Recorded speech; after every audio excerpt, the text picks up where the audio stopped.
Une femme sud-africaine donne naissance à 10 enfants dans ce qui serait la plus grande naissance vivante au monde.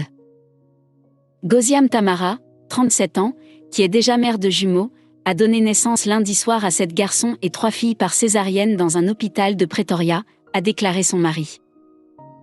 Sitol avait précédemment affirmé que la grossesse était « naturelle », mais de telles naissances extrêmes sont presque toujours le résultat de traitements de fertilité, avec plusieurs embryons fécondés insérés dans l'utérus pour augmenter les chances que la patiente tombe enceinte.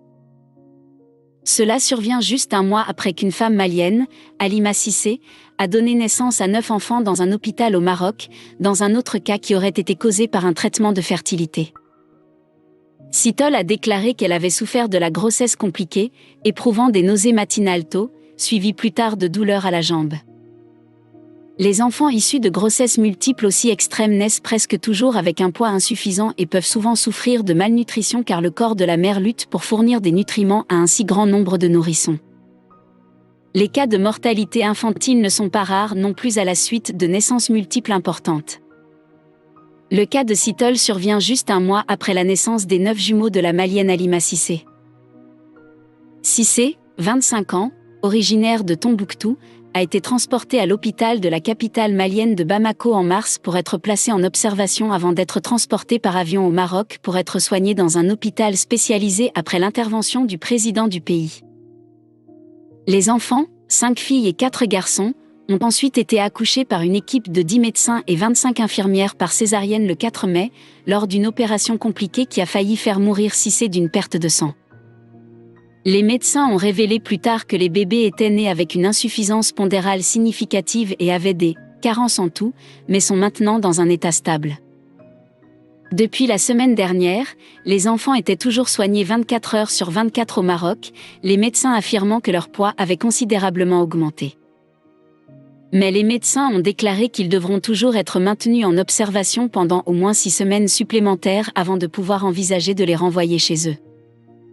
On pense que Cissé est restée à proximité après être sortie des soins intensifs, où elle se remettait d'une rupture d'une artère lors de l'accouchement. La grossesse de Madame Cissé n'était que le 3e cas signalé dans l'histoire. Le premier cas enregistré est survenu à Sydney dans les années 1970, bien qu'aucun des bébés n'ait malheureusement survécu, selon The Independent.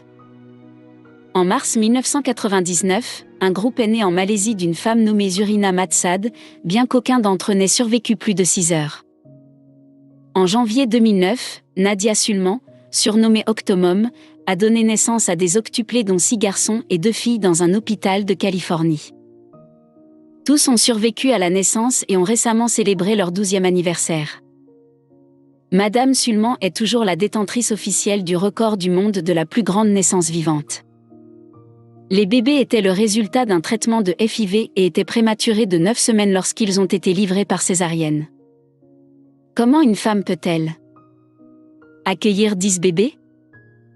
Les femmes qui donnent naissance à plusieurs enfants ne sont pas rares, les cas de jumeaux et de triplés se produisant relativement fréquemment sans intervention scientifique.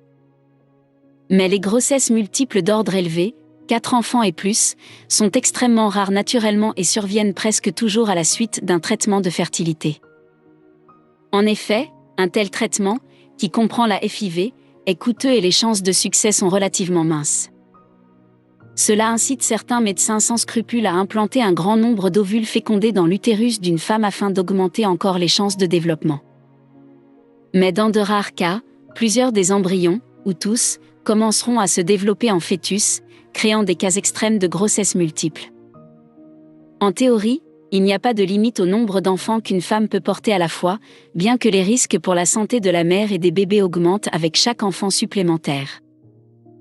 Les femmes ayant des grossesses multiples extrêmes sont plus susceptibles de développer une anémie, un manque de fer dans le sang qui peut endommager le système immunitaire et aggraver d'autres complications.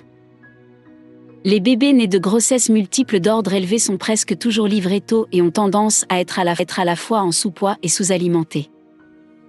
Les cas de mortalité infantile dans les jours et les semaines qui suivent la naissance ne sont pas non plus rares. Le plus grand ensemble de bébés à naître en une seule fois et à survivre après la petite enfance est de 8, nés à Octum, Nathalie Sulman en Californie en 2009. Madame Sulman, qui avait déjà eu 6 enfants par FIV, avait 12 embryons restants. Son médecin les a tous implantés dans son utérus en même temps. Son cas a suscité un vif débat sur la réglementation de la FIV, le spécialiste de la fertilité qui a pratiqué la procédure étant déchu de son permis médical. 9 enfants sont également nés de Halima Cissé, une femme malienne, dans un hôpital au Maroc le mois dernier, où ils restent sous soins constants. Alors que les 5 filles et les 4 garçons se portent bien et prennent du poids, les médecins disent qu'il leur faudra encore au moins 6 semaines avant de pouvoir envisager de les renvoyer chez eux. Cissé se remet également d'une artère déchirée qu'elle a subie lors de l'accouchement, ce qui l'a presque fait saigner.